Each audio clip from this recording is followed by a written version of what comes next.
Hello, guys. Welcome to another episode of the e-commerce lab by Ecomcy, the place of everything related to selling on Amazon and e-commerce in general. My name is Vincenzo Toscano, founder and CEO of Ecomcy, and today we bring you a very special guest. His name is Kevin King.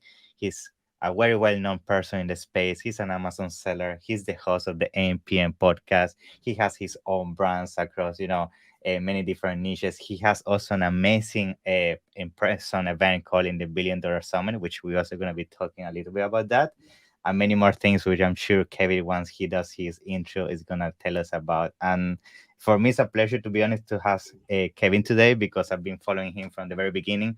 Actually, he was like my university to the Amazon space. All the different knowledge I gained to become a seller and then even do the agency was from the foundation, Kevin with many codes, one of the founders as well of Helium 10. So it's definitely a pleasure. And yeah, Kevin, thank you for being here. How you doing, my friend? I'm good, man. I'm happy to be here. Yeah, thank you. It's a pleasure. We met for the first time in person here in London in Seller Session. So I think it was 1 week ago now. Yeah. Yeah, a little bit over. Yeah, Yeah. So we're having a lot of fun there.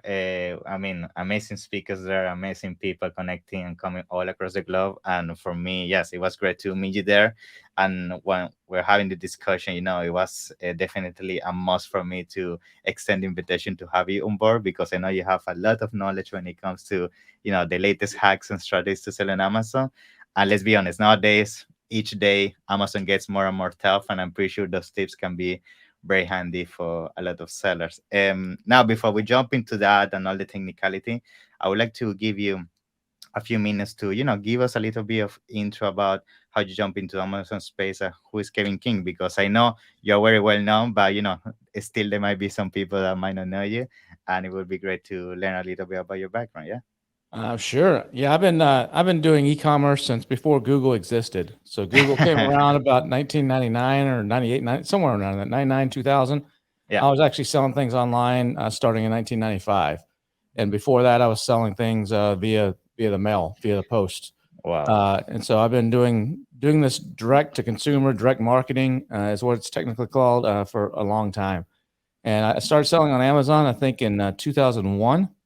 Mhm. And there was no FBA or anything back then. I just there was a consignment program where we had a company. We were doing wall calendars, and so we would ship them into Amazon, and they'd sell maybe a 50 or 100 a year or something during Yeah. the calendar season. Now we Okay. sell that per day, but Wow. so that Big evolved change. into big change. That evolved into around 2015. I started doing the what most people consider selling on Amazon, the FBA model, Mm-hmm. and started 5 brands at the same time in 2015. Still Yeah. run 2 of those brands. 3 of them I've discontinued. Plus, I have a few other brands that I've started since then. Yeah, like you said, I do the AMPM podcast for Helium Yeah. 10. I was good friends with the guys who started Helium 10. They sold the company in 2019, Yeah. but the guys that started it, I was good friends with them, so they brought me on to do the Freedom Ticket course, which is a Mm. course for new people. It's Best course out there, by the way. Yeah, I recommend it appreciate that. 100%. It's free if you have a Helium 10 membership. I mean, you need a Yeah, Helium if you need Helium 10 to do your research, yeah, so it's you get the included. Way. course for free, Yeah. and it's about 60 hours. It's the most comprehensive course that Mm-hmm. exists out there. We Yeah. go over everything, even the not so fun and sexy stuff. And then I do the Helium 10 Elite for Helium 10, which is their advanced training. That's once a month. I have the Billion Dollar Seller Summit, Mm-hmm. which is a twice a year, once in person and once in uh, uh, virtually. I also have a newsletter called Billion Dollar Sellers that's coming out this summer. Wow, looking forward to that. I have this Collective Mind Society that I do with Norm Farrar, with Steve Mm-hmm. Simonson. I do Product Savants. So I'll probably keep naming some stuff. I'm sure I'm A lot forgetting of something, things. but Yeah, quite a few things. yeah. Actually, just before doing the episode, we are talking about this. That for us, weekends is the opportunity to catch up with projects, and the same like you. Usually we as entrepreneurs, we always have so many things going on, and it's like one opportunity leads to another opportunity, and especially in the Amazon space, there are so many things that can be done. Yes, so it's definitely always running on the hamster wheel 24/7. Well, what happens is when you travel, when you go to London, like I did when I met you, that's 5 days right there that I lose. I mean, Hmm. not that I lose. That's the wrong way to look at it. That's 5 days and I'm not actually getting things done in the office. I'm gaining because I'm meeting people like yourself and Yeah, networking and learning some stuff and taking a break and refreshing the mind, get the creative juices going. But then when you come back, it's like, all right, now I got to catch up on all I these know. emails and all these things that I got ignored. Yeah, and the time zone and all that. Yeah, very difficult. I know, I know.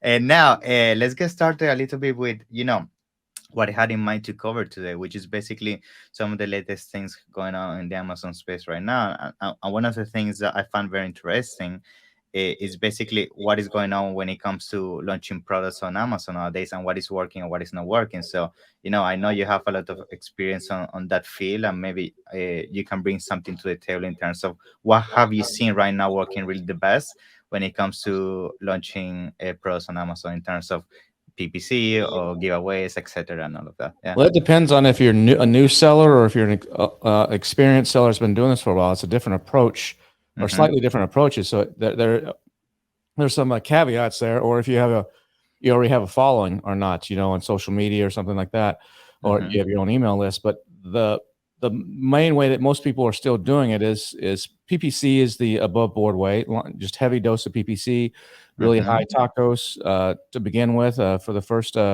month or so, basically losing money in most cases for that first month to try to get position and keyword rank. Some people are still doing the old search, find, buy launches. Yeah. You're not supposed to do that anymore, and Amazon Yeah. frowns on that. And if they catch you, but there's Yeah. still people that are doing those kinds of things, getting friends and family to buy a product. They just can't leave a review. Mm-hmm. Otherwise, that could get you in a little bit of trouble. But they can buy the product. If you go to a church or something, or you're in some sort of Yeah. group. Communities, basically. Yeah, they Mm-hmm. have communities do it. But the hot one that I think, and I'm actually talking about this at the $1 Billion Seller Summit in June, is actually newsletters. Mm. That's where I think the major opportunity is right now to Okay. actually build communities and build audiences. The old way was go to Facebook and set up a Facebook group or and try Or to get many chat. or ManyChat or try to get. But the problem with those is people have to come to you. With email and a newsletter, you go to them. And a lot of Mm-hmm. people say, Kevin, yeah, you're just old guy. Nobody's on email anymore. Everybody's on TikTok and everybody's on Yeah. other. Dancing around. That's absolutely wrong.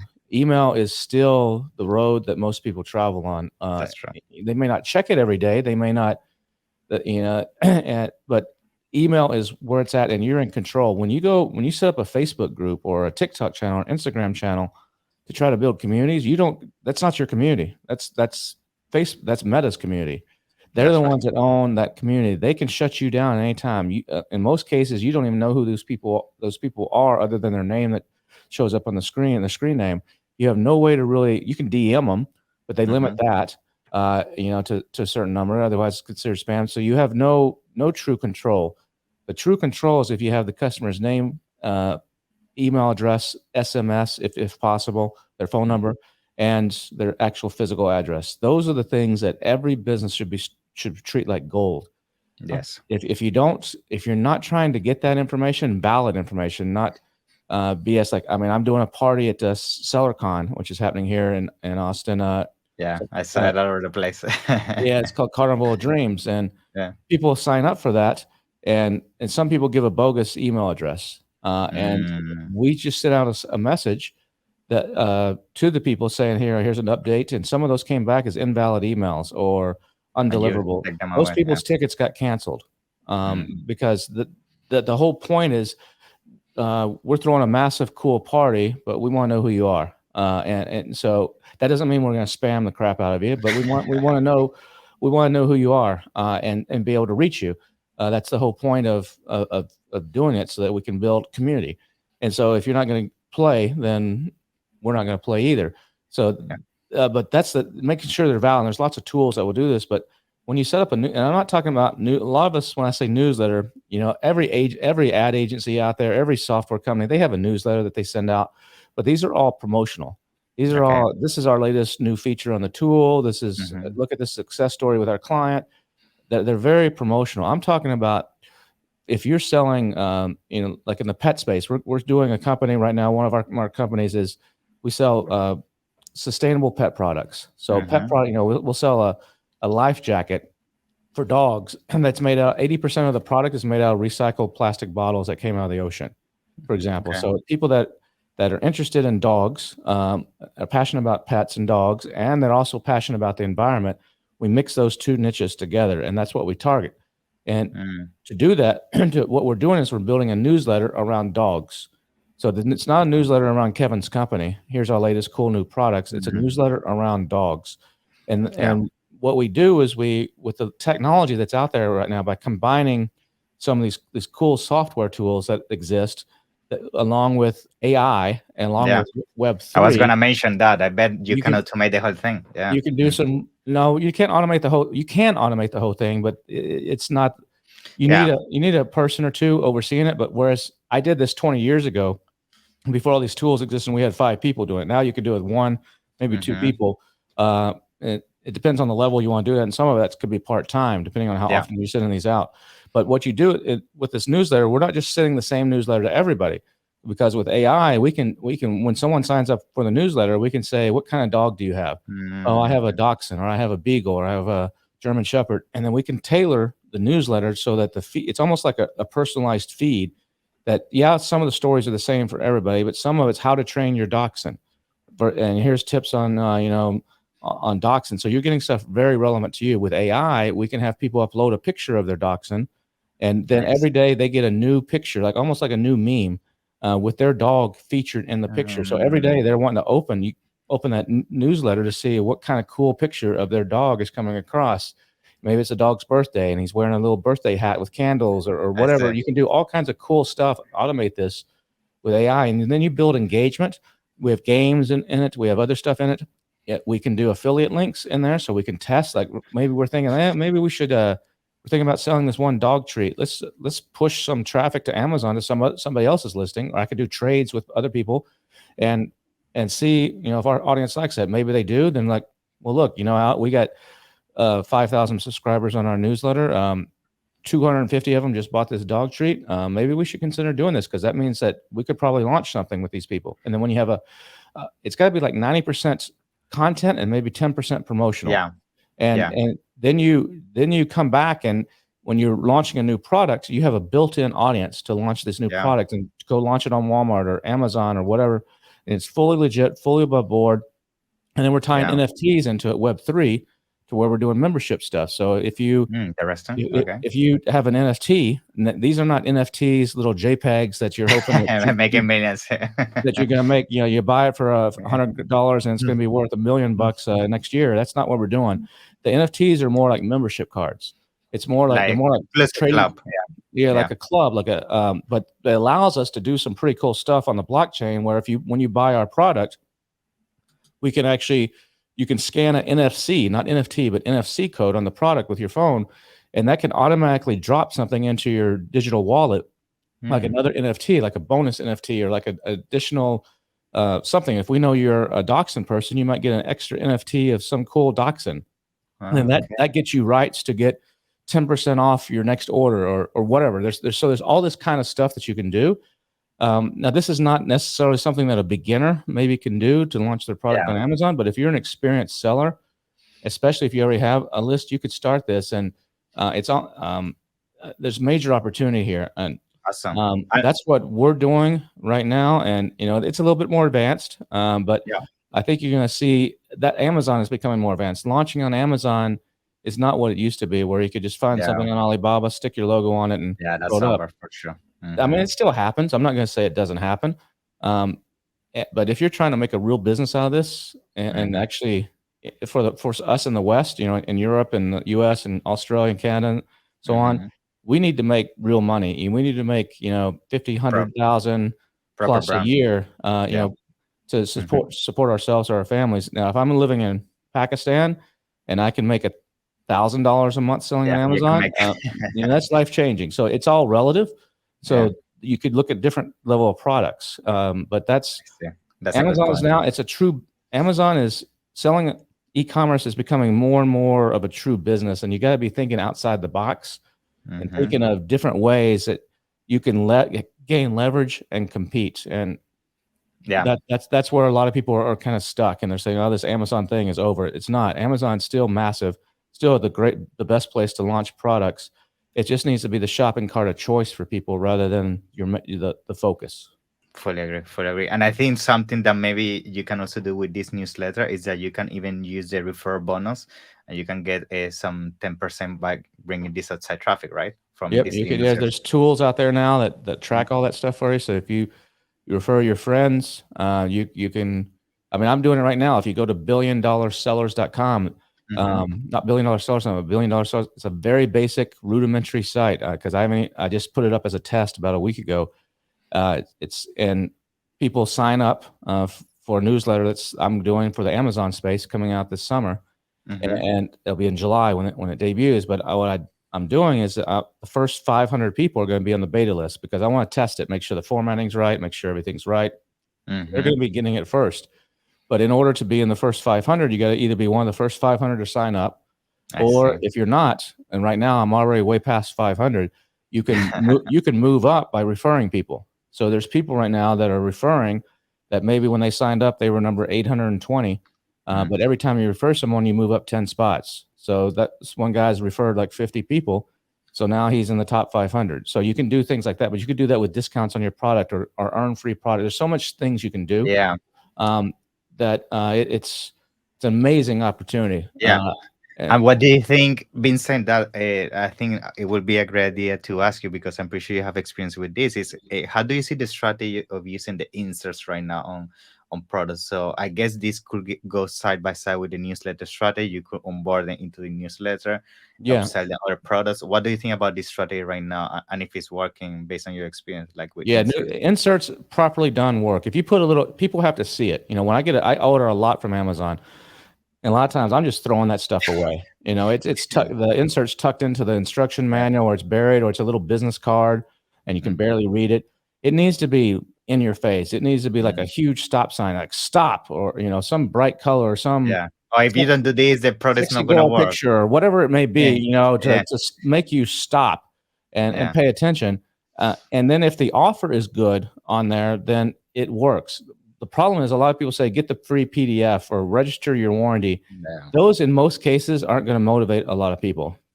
What will motivate people is something that will add to the value of the product. So if I sold a vacuum cleaner, I could say, congratulations, thanks for ordering the vacuum cleaner, and get 3 additional attachments, special attachments.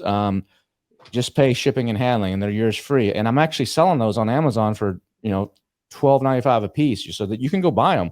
So if someone wants to look up, oh crap, I'm getting $36 for free, and you charge them $7.95 or $9.95 shipping, which covers your shipping costs, hopefully, and your actual cost of the goods. These are cheaper little items that have high perceived value.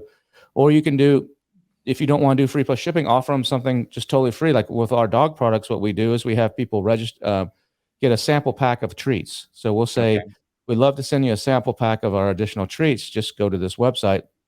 They go to the website, they enter their name, and we ask them their dog's name and their dog's birth date. when we capture that information as well. And then what we do is we'll send them the little package of it's just like a small little package of treats. It costs us about $2 to send this out. With that money, that we spend, so if it's costing us about $2 on each one that we send out, roughly, it's small. These are like small little sample sizes. Like when you get the little small, you go to Chanel and they give you the little tiny little sample of cologne or perfume. It only works like once or twice. They're cheap and lightweight to ship.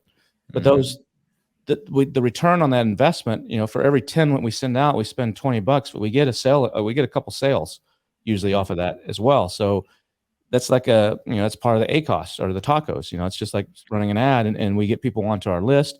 Then what we do, we surprise and delight. So about a week before the dog's birthday, we send out a postcard in the mail. It says, "Happy birthday, Fido. Good job." Now with AI, we haven't been doing this yet, but with AI, we can customize that even more if we have a picture of the dog. But we'll send that out and say, make sure you tell your mommy or daddy, or we look at the gender of the name of who signed up. We can use software to tell you that guess. Usually 95% accuracy, guess the gender of the name. We'll say, make sure you tell mommy to go to Amazon and use this coupon for 25% off a new bed or whatever it may be.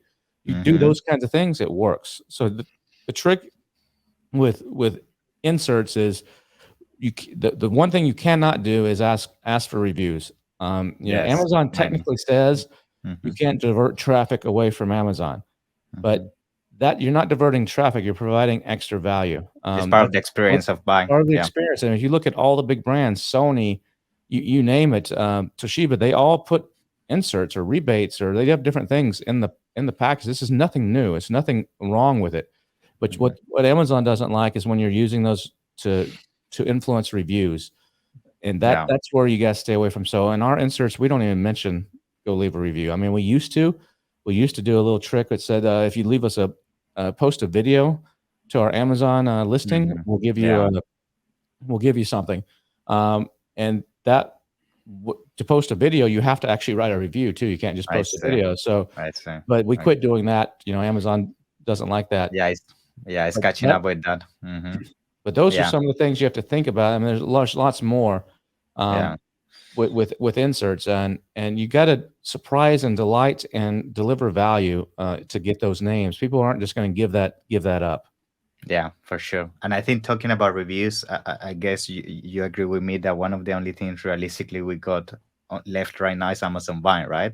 Because I think anything other than that, I feel it you start going to the gray area right now within the Amazon space when it comes to reviews.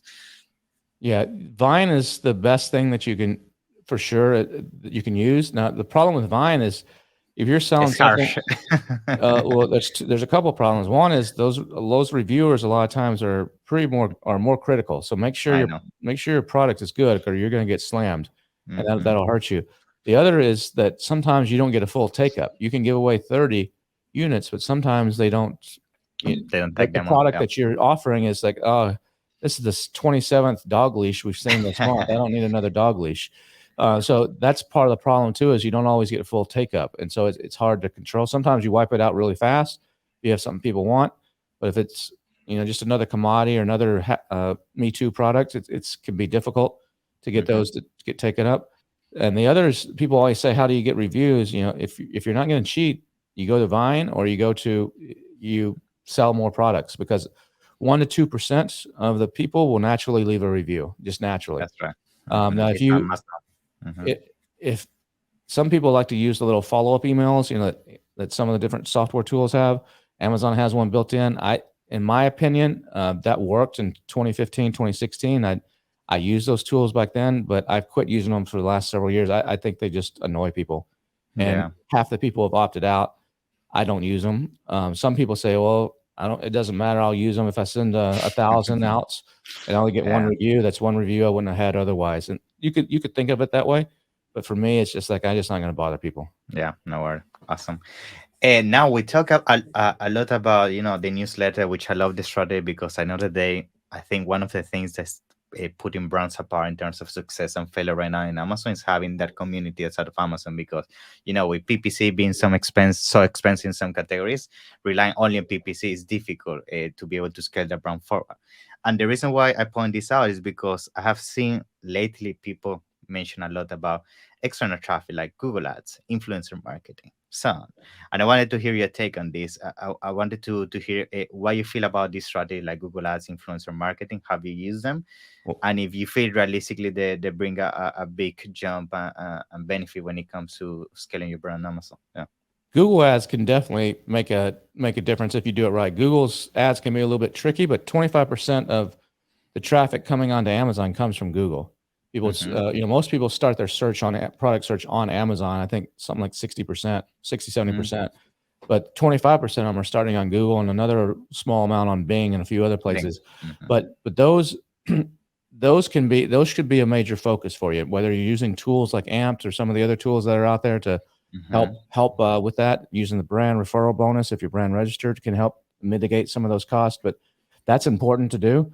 Influencers are hit or miss. So influencers can be extremely valuable, but you don't control the influencer, and you don't control exactly when they're going to post or what audience is going to see it, or what kind of job they're going to do. I mean, yeah, you can work with them. There's some things that you can suggest and stuff, but they can be hit or miss. An influencer can definitely, the right influencer can blow up your listing and give you a lot of freaking sales, but it's difficult. It's almost like throwing darts at the wall. in the bar, sometimes you hit that bullseye, but most of the time you don't. Yeah. And so that's the problem with influencers. It's something that I think you should try, and you should be putting stuff out on, especially on TikTok right now, and YouTube Shorts are two, and Reels are the three areas that you should be focusing on. Short little clips, and you just got to stick a bunch against the wall. People will put out a video, or have an influencer put out one video, and then sit back and hope that the cash register rings. And oftentimes it doesn't. These You need to build algorithms, you need to warm the audience. Yeah. plus you got to, some things go viral and some don't. Nobody really truly understands the reasons. So you just got to throw a lot of mud against the wall. So if you're on TikTok and video and YouTube Shorts, you should be posting if you're a brand owner, 5 to 10 videos a day. And these can be these don't have to be 5 to 10 totally different videos. You can have someone create a 2-minute cool video, and then you can have AI tools slice that up into 5 videos that are 10 videos that are 5 to 10, 20 seconds each. And they're very similar. You can change the background. There's video editing tools now that can change the background. So if it's your water bottle, throw one of them where it's sitting in the snow with mountains in the background, and then have another one where it's on the beach, and have another one where it's in a gym, and so on. And these AI tools can automate this and change out that stuff, and then just keep pumping them out. And one of them's going to get 100 views, the next one's going to get 50 views, the next one's going to get 400, and all of a sudden one of them's going to get 2 million, and you just don't know which one. And so that's it's a numbers game. It's a numbers game. And then you could go out to user generated content, but it's the same thing. If you get user generated content, you got to cut that up and send it out in the same way. It's throwing darts, and if you get a dart to hit that bullseye, then it can be good for you. Yeah, for sure. And now talking about influencers, but if you're trying to launch a product, you can't count on that, because you don't know if it's going to work or not. So it needs to be unless you've got a specific relationship with an influencer. You're best buddies with Kim Kardashian, and you're like, hey, I'm launching my new water bottle on this date. Can you mind making a post on it? Then you can coordinate that. That's great if you have that with someone but most of us don't. Yeah, I have seen that mistake so many times. People say, "Oh yes, I secured this 2-3 million follower influencer. I paid 2,000-3,000 for a post." And it's like, oh my god! And most of the time, it doesn't end up working, because when you have these huge audiences, sometimes it's not even that engaging, and yes, it's a flop most of the time. So you need to really understand which influencers to work with. Now talking about influencers, and I think I want to bring this a little bit back to Amazon. We have seen how Amazon, is really understanding that social media is here to stay when it comes to actually shopping and the whole e-commerce ecosystem. And we see how they keep trying things such as Amazon Live, Amazon Inspire. And I wanted to hear your take on this, because I feel, Amazon is pushing more and more to become like what TikTok is doing, but within their own platform. And I wanted to know if you're using some of these tools already. Have you seen some benefit? And what is I think I have not used Inspire, the new TikTok knockoff. I've done a bunch of stuff with Amazon Post in the past, but I have not played with Inspire yet. But Amazon Live, I think, is a tough one. It's a lot of work for just a few sales. It just hasn't taken off in the U.S. I'm not saying it doesn't work on some cases, and it can be a great living for some of these stay-at-home moms and people, influencers that are doing it. If they can get on there and they got the time and they can make, $20 an hour or $25 an hour in commissions or something, it's great. But for us as sellers, if you're looking to move serious amounts of product, it's difficult. It's not what it is in Asia. In Asia, live shopping. Yeah, everything's live streaming. That's why it's huge. It's a cultural difference. Here we just in the West, it's I don't know why. I think people don't have time to be honest. They don't want to sit and watch somebody speak. They just want to buy it. And I think that's probably some of it. Or maybe it's we don't trust as much, maybe, or something. We want to see like the listing. We want to see more pictures. I don't know what it is. I mean, QVC and Home Shopping Network have been around a long time in the U.S., so it's not like it's a foreign concept, and not like it's something that people won't do. I just think it's not ever going to be what it is in Asia. And so I don't put a lot of effort into Amazon Live. I have a buddy that's doing a bunch of Amazon Live, and it says, this is a lot of work. It's a Mr. Head.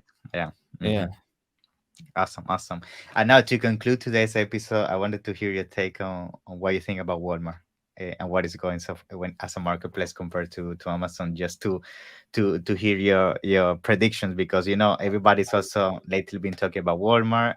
I know actually I've seen Walmart is going to be at your event, so I wanted to hear what is your take on Walmart moving forward in the future as a competitor to Amazon. Yeah. Yeah, I think Walmart is going to continue to grow. I don't think it'll ever be what Amazon is. It just they're too late to the game. But Walmart is a major player, and they're going to continue to take a little bit of I don't know if it's market share necessarily, but more people will start buying some things on Walmart. So I think Walmart is a smart place. Walmart.com in the US is a smart place to actually expand to. I would actually, before I did that though, if you're selling in the US, I would expand to Canada before I'd expand to Walmart. Interesting. Just because it's the same system, you understand Amazon already. When my sales in Canada are about between 7 and 10% of what my sales are in the US. And that's probably about what you can expect right now on Walmart. Some people, it depends on what you sell. So I know some people are doing 30% of their sales or more That depends on the niche. on Walmart, but it depends on the niche and what you're selling. But I think Walmart is a place that you should have a presence. And I still think Amazon is the best, but Walmart is going to be around. It's not a fad. Awesome. Yeah, I love it. Thank you for sharing your insights. I just want to hear your take, because I know it's been something very hot lately, and I'm interested to see what's going to happen in the coming years with Walmart. But yeah, Kevin, I mean, thank you very much for being here. I mean, all these things you share with us add ton of value to our community and the sellers that are watching this. So I appreciate that. And before we conclude today's episode, I want you to tell us a little bit more about the $1 Billion Summit, which is happening very soon. I know everybody's excited about that. Everybody's speaking about that. So tell us a little bit about it before we go. Yeah. Yeah, sure. So in 2019, I started the $1 Billion Seller Summit, and the aim is to have a high-level mastermind. You go to a lot of conferences, and they can be great, but a lot of times it's the same old speakers, or it's the same old content, or it's kind of basic content. I call it corporate speak. It's just like it's kind of like fluffy. It's not like actionable. So I want something that's actionable, where if you're a big seller and you're doing 7, 8, 9 figures a year on Amazon, and you come to this event and you learn one thing, it's one tactic, one like strategy, one software tool, and you go back and implement that, it immediately makes a 6-figure, $100,000 plus difference in your business. So that's what I push. So I very carefully select the speakers. Nobody's paying to speak, or it's not because you're a sponsor. I know who's the best of the best, who's the best technicians, and that's who speaks. So the content is A+. Plus, they compete for cash prizes. They're competing for $5,000 cash, and I publish a list of the top 10 speakers, and nobody wants to be, at the bottom or not on that list, because there's more than 10 speakers. So if you didn't make the list, that means you're in the bottom. So they're all bringing their A game of like new cool stuff that they haven't shared before. Not the same thing they presented last week in London or something. And so that's good. And because it's an expensive ticket to come, it means you're pretty serious. And so you only get serious sellers and people who really are there to learn. So the networking is A+. We do a lot of fun stuff, like we're doing a Family Feud contest. It's like a game show contest. We're doing, we do like a Survivor, like the reality show, TV show. We do some Survivor games, or they're competing each other, because entrepreneurs are very competitive. Yes. And we do some cool parties and some other cool stuff around. So it's a really fun event. This will be the 8th one. So I do one in person a year. This year it's in Puerto Rico. Next year it's in Hawaii. And then I do one virtually. So there's a lot of people that don't want to travel, can't afford to travel. And so I do one. It's a little bit cheaper, but I do that virtually in February. And then I have the $1BillionSellers.com newsletter that's coming out. It's totally free, no charge.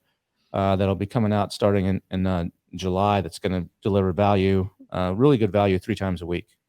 Awesome. Love it. Yeah, thank you very much for all that information. I'm going to make sure to put it down in the description so people can find it. In the meantime, yes, I want to thank you for coming to the podcast once more. And on top of that, for all the content you put out there and these things that you bring to the space, I feel like we definitely need more quality content. As you mentioned, there is not a lot out there, and I appreciate you doing this. Yeah, see you in the next one, Kevin. It's been a All right. pleasure. Yeah. Thank you for Awesome, being man. here. Appreciate Yeah. it. No problem. See Take ya. care. Bye bye.